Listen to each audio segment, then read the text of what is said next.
So general advice disclaimer, unfortunately, I don't know you as well as I'd like to. And I certainly don't know you well enough to be able to give you personal advice.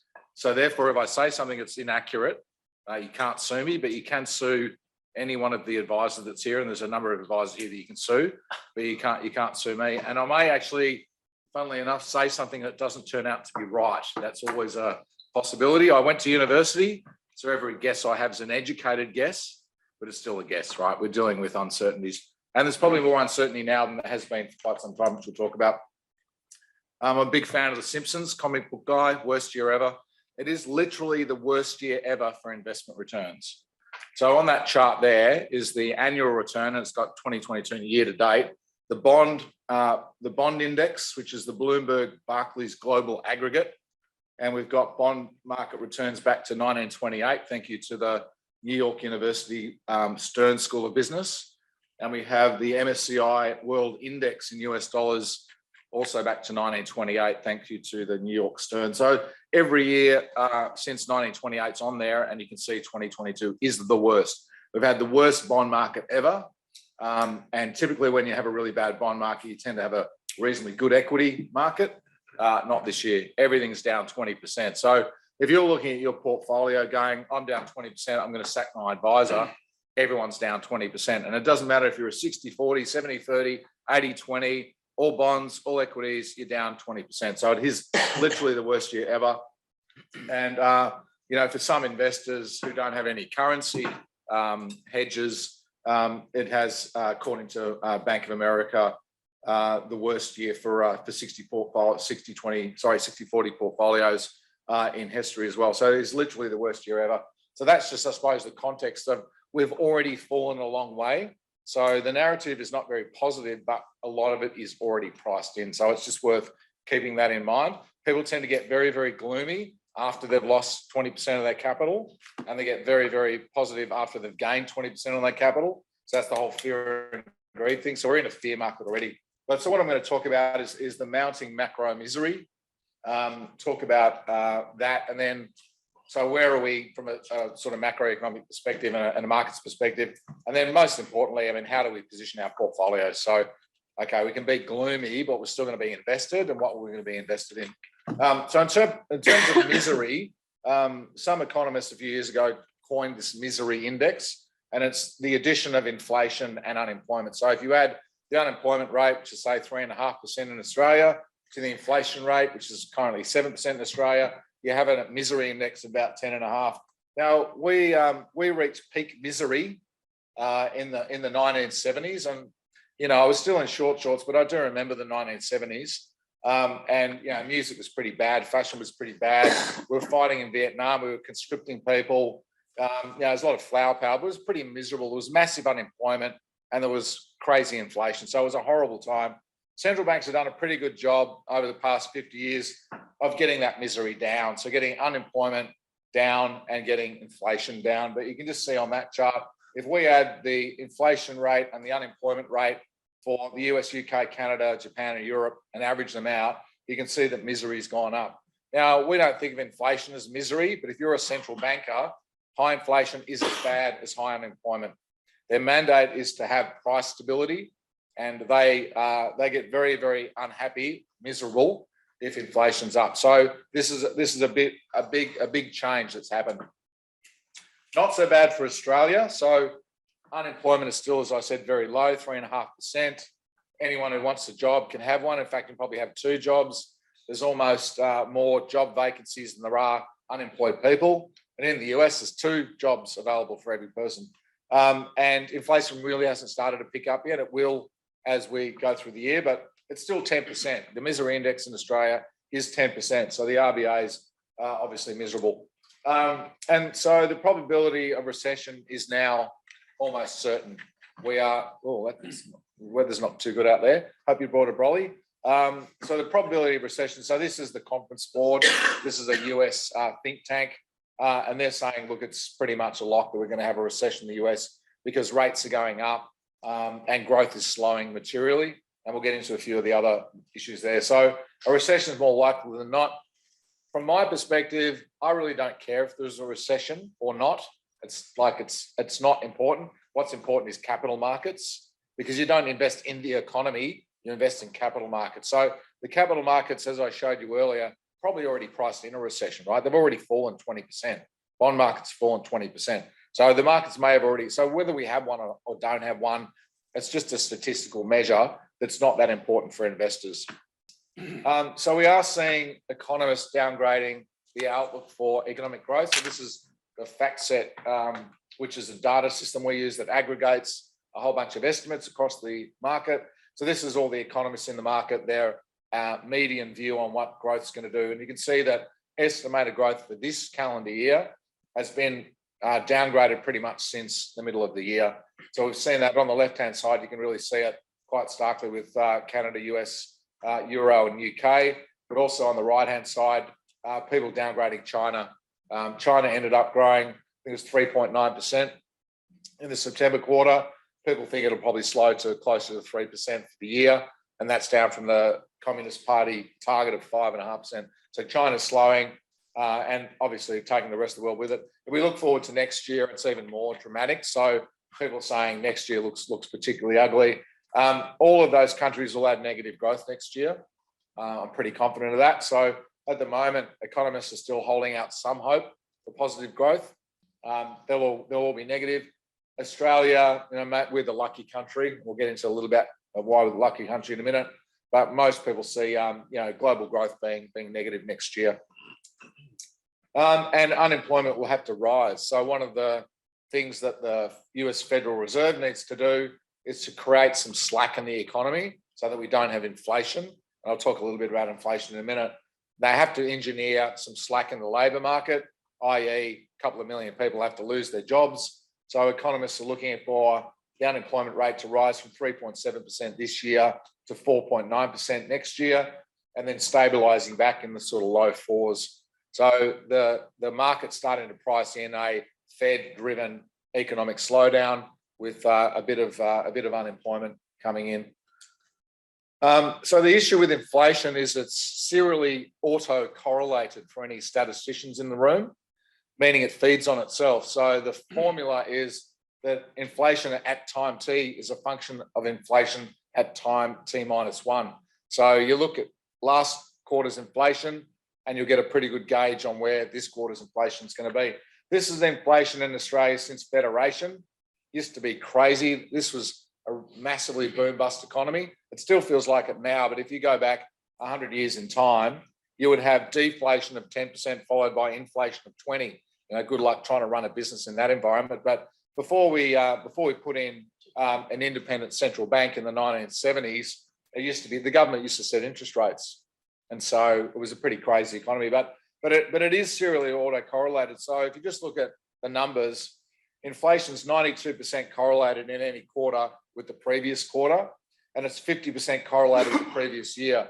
So once it gets in the system, it stays in the system.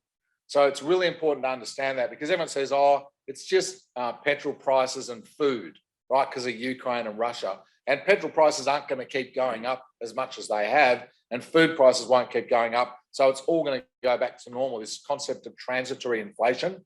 Think about food and fuel as a spark that lights a fire. You don't worry about the spark, you worry about the fire. So once you start prices going up, wages go up, prices go up again, wages go up again. For those of us who lived through the 70s, when we used to have all those strikes, and you're starting to see a bit of industrial action now, you would get a 5% wage rise and all the companies would put up their prices, and then everyone would have to pay more, so they want more wages.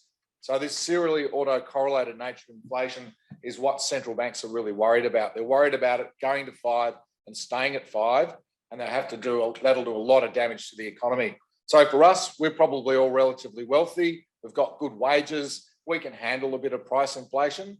But if you're a battler in the western suburbs and a family of 4 kids, and your husband's just lost his job or your wife's just lost her job, you're really struggling with this inflation because you're going to Woolies and the prices just keep going up and you're not getting a wage rise on the back of it. So inflation knocks a lot of people around. We don't notice so much because we sit here in our ivory tower and drive our sports cars, Brendan, don't we? But really for the general economy, inflation's a big problem. So this is what the central banks need to fight. So there's this concept of sticky price sticky inflation.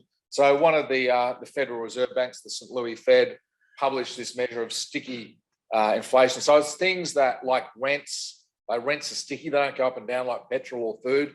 There's things like wages, because wages are sticky. So they're starting to see sticky price inflation. So this again is worth worrying about, because if the sticky price inflation, that means central banks need to stay tight for longer. So monetary policy. So you can go into Sportsbet and bet on elections, and you can go to Sportsbet and bet on, basketball games or whatever. You can go into the futures market and bet on the outlook for interest rates, or we don't like to use the word bet because we're so much more sophisticated than bettors. We handicap, or we hedge. So this is what the futures market is saying this morning on US rates. So a week ago, people were saying the Fed's going to move its rates to 5%. What are they now? 3.5, 3.25 to 3.5, so the range. So they're going to go up to 5% in the US. Right, so there's zero for like a decade. So Wall Street Journal article overnight by someone who's called the Fed perfectly for 10 years, saying they will go 75 basis points next week, but then they're going to have a meeting to talk about lowering the hikes after that. So you've seen this curve shifted down just in the past 24 hours. So it shows you how live and contemporary our presentations here are at Shore & Partners. So it's now pricing in 4.8% cash rates in the US. That's going to cause a horrible recession, by the way. We'll talk about why, but that's what the market's currently pricing. But you also notice the shape of the curve, and this goes out to March 24, and I can show you out to March 25. It stays high. So rates aren't going to go up and then come straight back down again. There'll still be 4.5% in 18 months' time, and there'll probably be 4% in 3 years' time, according to the futures market. So the market's pricing in higher for longer interest rates. How accurate is the futures market and the history market?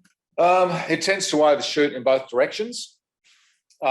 Professional economists tend to have a better predictive record than the markets, but they both tend to overshoot in both directions. So if I look at what the futures market was saying 2 years ago, they had rates staying low for forever, pretty much. Yeah. So they do tend to overshoot. So this may be, just maybe, I mean, you can bet against it if you like.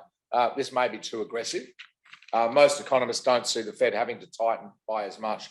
If we look at the differential between what the Fed's expected to do, which is the orange line, and what the RBA is expected to do.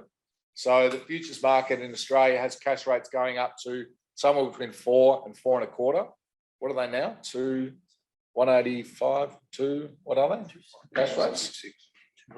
Politicians get asked this question. He's a prime minister now, so yeah.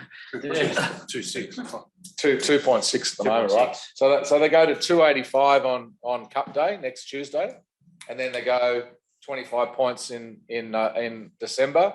There's no meeting in January. There's a meeting in, you can see it's got a flat in, but we get up to somewhere between 4 and 4.25. So again, that's recessionary levels. That's 7% mortgages, and that's going to cause a lot of pain. But the differential is interesting because the Fed's expected to go faster, harder, but then start cutting in the middle of the year. We just keep going up and starting to be a bit of cutting priced in 2024. This differential is really important for the currency. The other thing is the rate of descent's very fast. So this is probably the fastest increase in interest rates.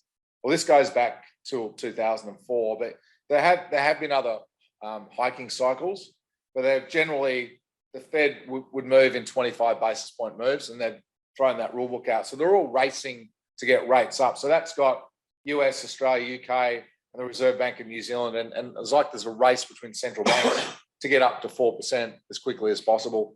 Now, most central banks have a concept of what neutral interest rates are. They call it NIRU, the non-inflation accelerating rate of interest, NIRU. So what is NIRU? The RBA think it's somewhere between 2.5% and 3%. The Fed think it's somewhere between 2 and 2.5. So if they're above that, they're tightening. If they're below that, they're accommodative. And so everyone seems to be racing to 4, which is tightening. They need to tighten, right? Unemployment's too low, inflation's too high, they need to tighten. So we're starting to see a few cracks in the system. The first one happened in the UK a few weeks ago.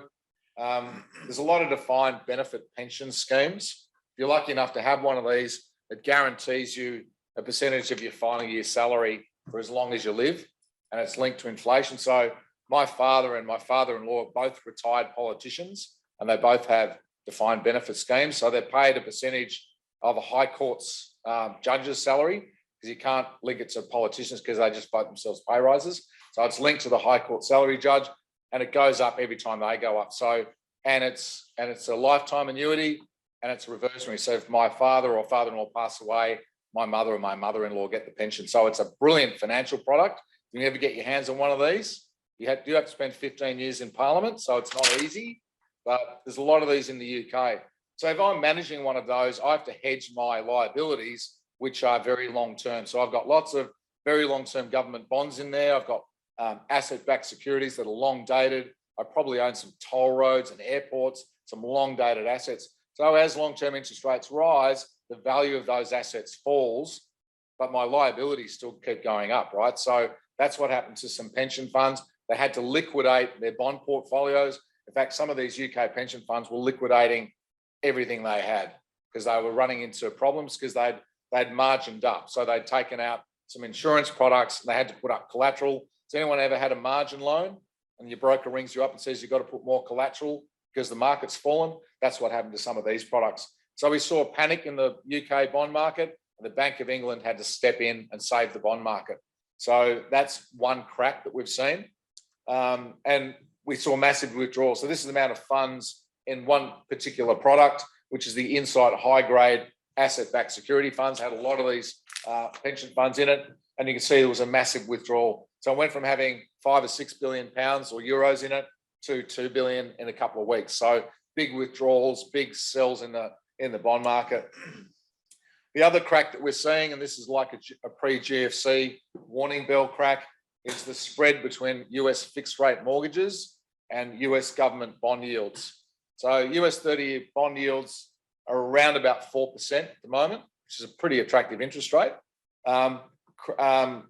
Fixed rate mortgages are 7.2% in the US.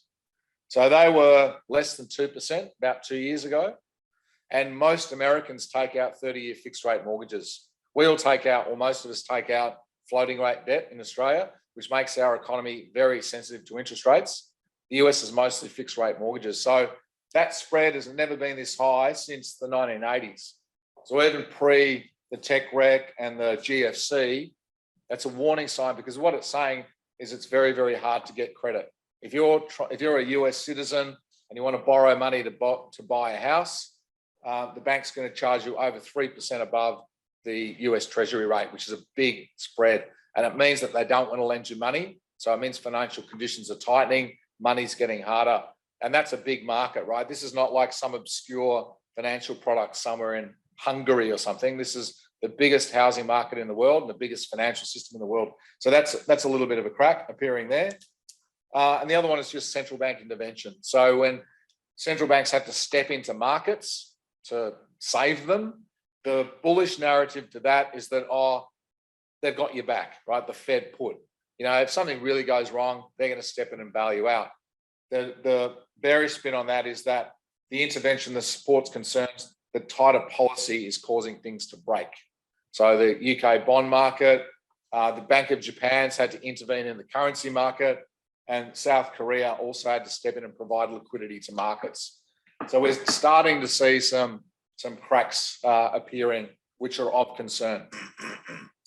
I'm just going to add to that some imbalances. So it's a pretty bearish narrative, but it gets compounded by imbalances. So markets, if you like, are equilibrium setting mechanisms. So markets are a clearing function. They bring buyers and sellers together in all sorts of products, futures, foreign exchange, commodities, property. So they can get swung around by imbalances. So just think about equilibrium. Think about a really big scale with two really heavy weights either side.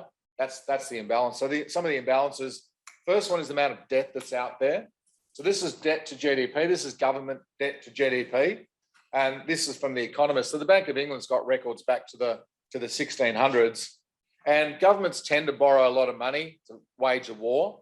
So the Bank of England, was pretty much bankrupt at the start of the 1800s. because they had to borrow a lot of money to fight Napoleon, and a lot of countries did that.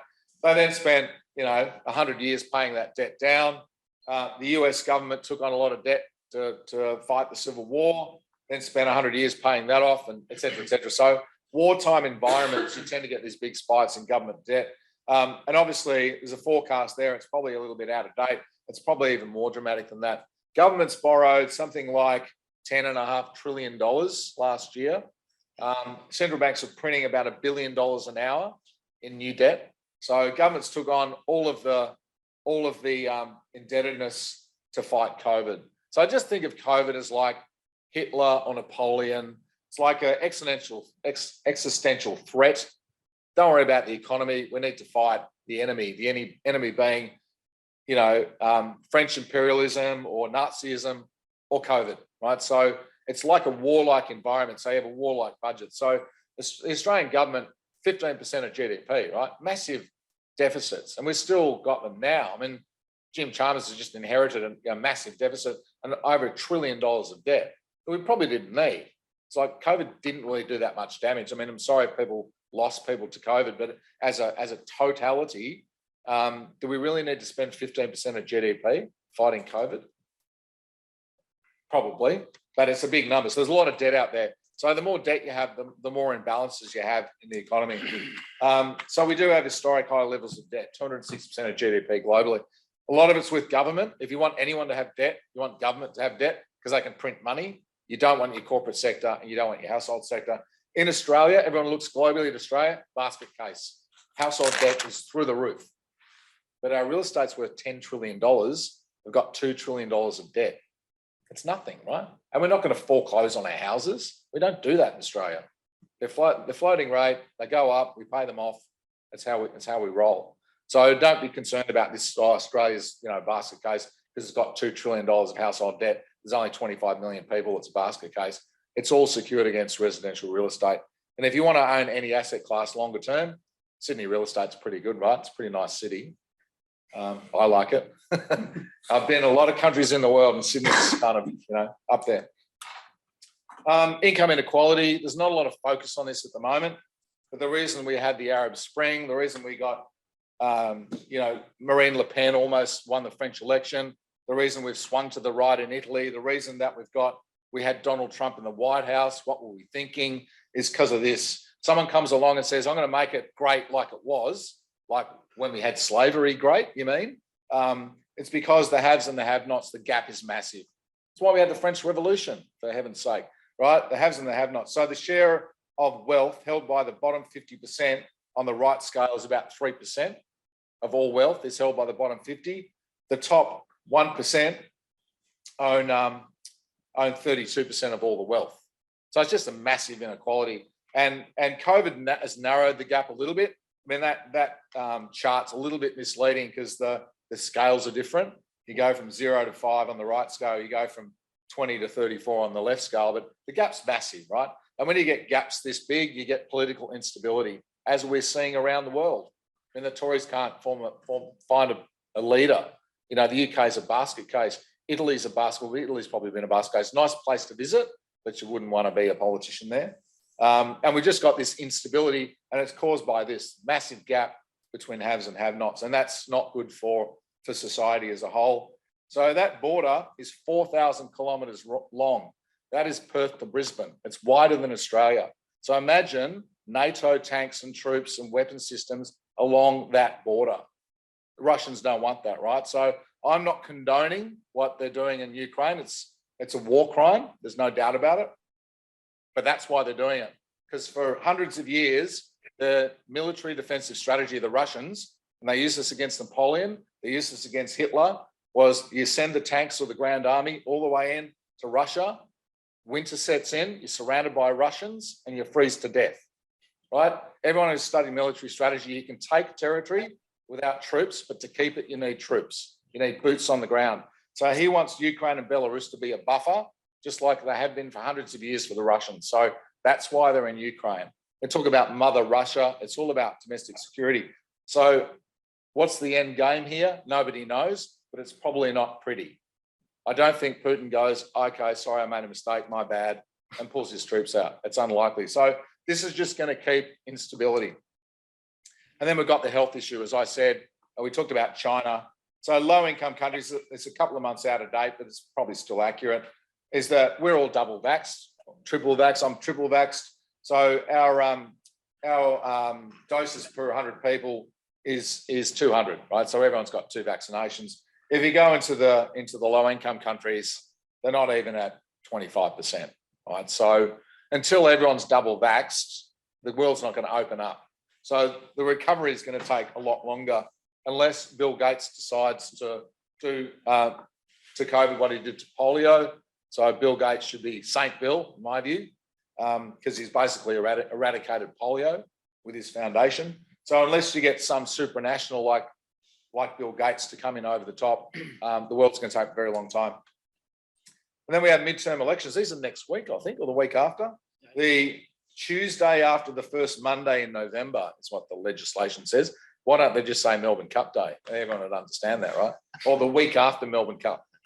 So interesting anomaly, data back to the 1920s here. So take the 3 years where there's not a midterm election and average out the results. That's the black line. So you do quite well in the 3 years out of 4, there's not a midterm election. Then take all the 4th years where there's a midterm election, including this year, and you basically lose money until about now. So this rally that we're seeing in markets is kind of typical in that we're very uncertain about the outlook. So Joe Biden's going to lose a lot of seats. He's probably going to lose the ability to pass legislation. So he's rushing a lot of his legislation through.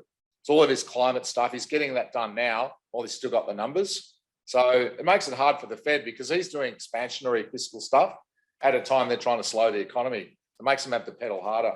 But yeah, if the history is any guide, you know, that you get a rally in the back half of the year as we go into the election and we're clear on what the outcome is. But it's just another wrinkle. So that's all great. Doom and gloom.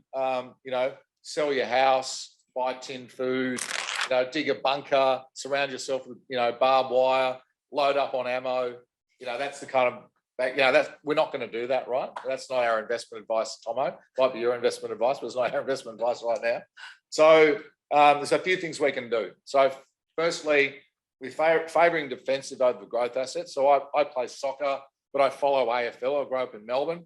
And there's this idea of when you're kicking with the wind, you play a different game. When you're kicking against the wind, it probably applies in lots of other sports as well. So when you got the wind at your back, you kick the ball long and you stack your forward line full of tall players and you play with the wind at your back and you play a long game. When you're playing into the wind, so in the second quarter, you're kicking into the wind, you keep it short, you keep it close to the boundary, you maintain possession, you don't let the other team get the ball and score, right? So investing is no different. So we have the wind in our face. We had the wind at our back last year. We did really well. We made lots of money. This year, we got the wind in our face and the wind's still in our face. And I'll tell you why we think that. So we're playing into the wind. We're playing a short game. We're playing defensive. We're keeping the ball close to the boundary and we're not letting the other team get the ball. So we're defensive. So we're favouring in our mix, our 80-20, 70-30, we're favouring the defensive side. We're just starting to add duration to fixed income portfolios, which means we don't have all of our money in floating rate securities. We've started to add longer term bonds because the interest rates are starting to become attractive. You can get a 4% yield on a US or an Australian government bond, which, I mean, it's not sexy, right? It's not like, yay, I'm making 4% a year, but it's a reasonable return. If you want to buy investment grade bonds, so high yield bonds, you can get 10% on your money. Some of them are going to go broke, so you probably won't get 10 on all of them, but across a global portfolio, you can get a 10% return in US dollars in high yield credit. So the yields are starting to look attractive. It's time to put some of that money into longer duration. Remain unhedged. So the differential on interest rates, US rates are higher than Australia's. That doesn't happen very often. When it does happen, Aussie goes down. Pretty simple, but it's true. I did not a master's degree, but I did a paper on this when I was at uni in the 80s, and the interest rate differential is still very powerful, right? It's not, I mean, currency markets are incredibly complicated, but if you just look at interest rate differentials, I can get a higher return in my cash deposit in the US than Australia. The US dollar is going to go up. It's already gone up a lot, but it's probably going to keep going up. So keep your global assets unhedged and then build resilient equity portfolios. There are plenty of stocks that are up 30% this year. I know the market's down 10 or 12, And globally, it's down more than that. But there's plenty of stocks you can find that are resilient and they're going to do well in a recession. I've lived through a few recessions, so I've seen what companies do well and what companies don't do well. We at Shaw and Partners see a recession as an opportunity. We think some of our competitors are going to pull out of the market. So we'll be able to hire some great people into our business during a downturn. So we see a downturn as a good thing because we're growing. We're going to continue to grow, and we'll add bankers and analysts and other qualified people. So I look at three things. I'll put four up here. I'll look at three things just to try and keep it simple, right? Markets are complicated, but our industry overcomplicates them. There's like channels like 24 hours. Janice, if you can mute your phone. So the first thing I'll look at is financial conditions, which is the top left-hand chart there. So that's things like how much does it cost to borrow a mortgage in the US, or how much volatility is moving asset prices up. So volatility makes things more expensive. So the more risk there is in the world, more expensive things are. So the level of interest rates and the spread you have to pay, financial conditions, they are tightening. When financial conditions are tightening, markets do not do well. The second thing we look at is growth, bottom left-hand corner.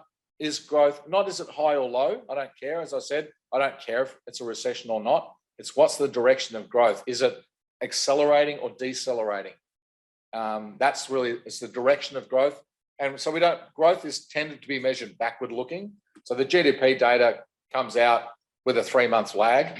So it's kind of useless by the time you get it. So you need to look at forward leading indicators. The good people at the OECD put out a monthly composite leading indicator for every major economy in the world, and they aggregate them together. And I look at that. And it's a very good predictor of where companies' earnings are going to be.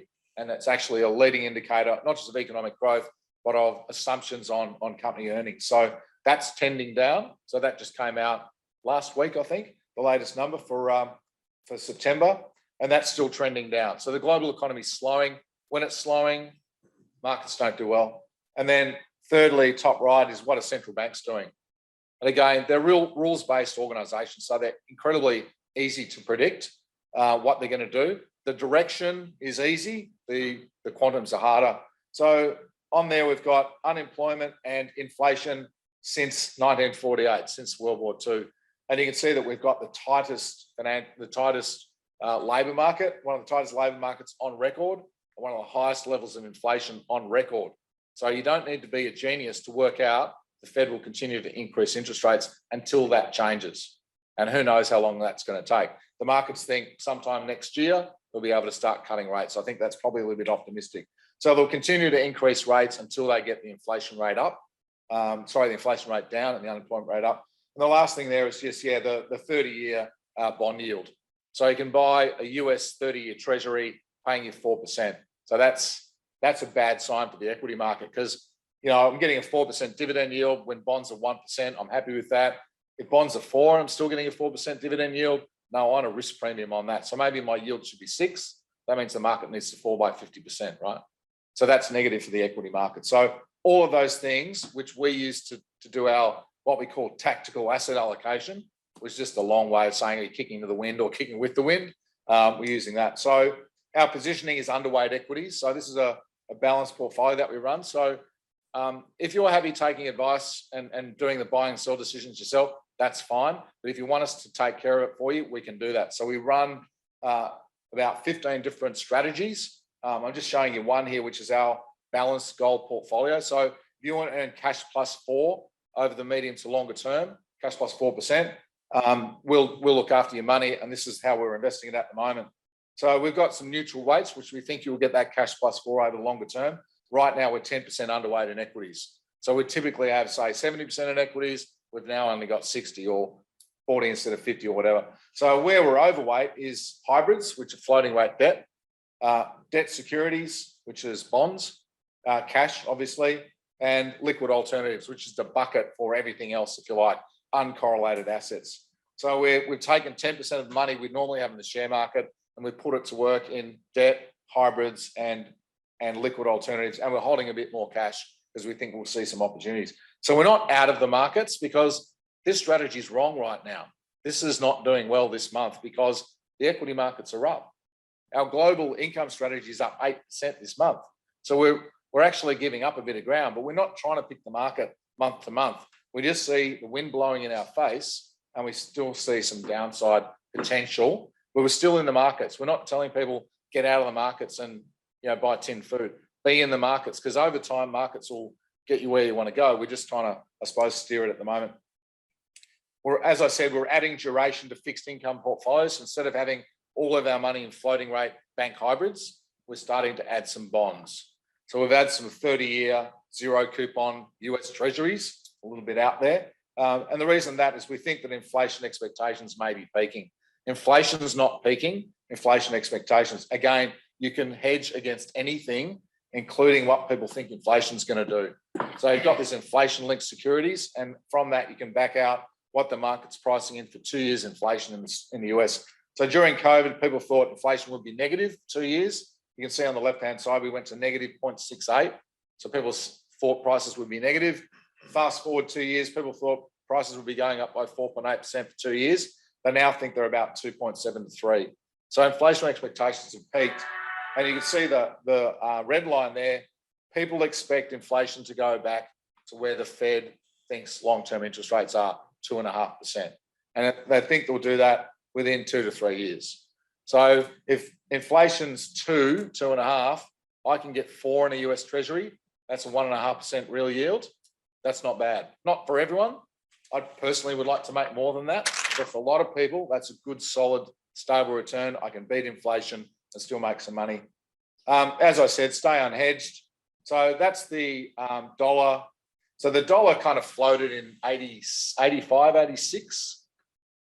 Robert Gottlieb, Ernie Dingo did an impression of Robert Gottliebson, and he had a glass of water and he took a dollar coin and said, yeah, the Australian government's just floated the dollar, and he dropped it into the glass of water and went straight down to the bottom. So that's what happens when you float the dollar. That was 1986. But you can see the interest rate differential on the bottom chart and the dollar on the top, and they do mirror each other. So when the interest rate differential is low to negative, i.e. US rates are higher, the dollar goes down. Again, it's not rocket science, but it's just suggesting you stay on it. Just a couple of features. I'm probably running a little bit over time, but just a couple of features. One is energy, both the poison and the cure. So two, maybe one good rock band and one really shitty one. Poison and the cure from the 80s. So why is oil the poison? Well, it's really bad. High oil prices are really bad. Unless you're an Arab, I could say a Russian, but that probably doesn't count. Unless you're an Arab, oil prices are pretty much bad for everyone. And every time you get a spike in oil prices, energy consumption percentage of global GDP goes up and you get a recession. That's kind of what's happened every time. So higher oil prices are like a tax on growth. So they're really, really bad for your portfolio. They're bad for the economy and they cause inflation. So every time you get an oil price spike, like we had, so again, back to World War II, every time you get an oil price spike, you get inflation. Because as I said, it's like lighting a spark, and throwing it into some kindling, and off we go. We get a fire. So it causes inflation and it kills the economy. So it's really, really bad. So you've got to have it in your portfolio. It's the cure is to have energy in your portfolio. Now you can own coal if you've got no ESG credentials at all. Like half the people I work with, you just go and buy coal stocks. If you have a soul and a conscience and you don't want to buy coal, you can buy carbon credits, carbon offset credits. They're traded in UK, US, and European markets. We own some carbon credits in our portfolios because they're a way to play energy without polluting the planet, right? You can buy the things that companies have to produce. On the left-hand side is climate change is causing a lack of investment in new productive capacity. So on the left-hand chart, we've got the oil price, which is the orange line. And so it's had times when it's spiked like this. The black line is the number of drill rigs that are operated. So Baker Hughes, big drilling company, produce weekly oil market statistics. And the last time oil was this high, we had 4,000 to 4,500 rigs operating. Today, we've got less than 2,000.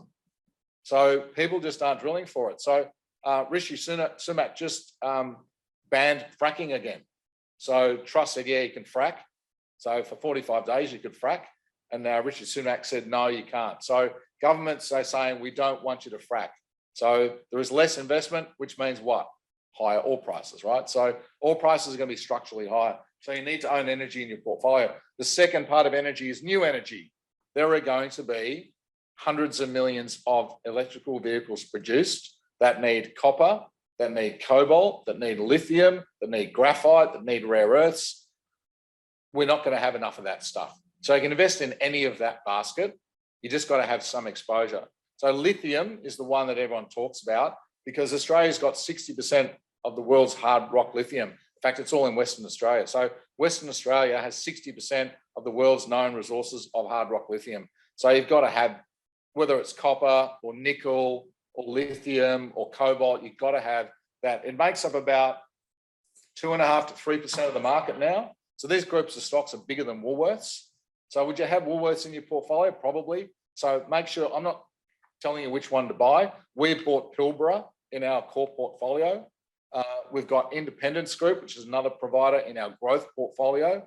So, you know, pick your poison, but make sure you've got, go and have a look at your portfolio. If you don't have 2 to 3% in lithium, look, it looks like you're buying Bitcoin at like 100,000, right? That's what it feels like because it has shot up a lot.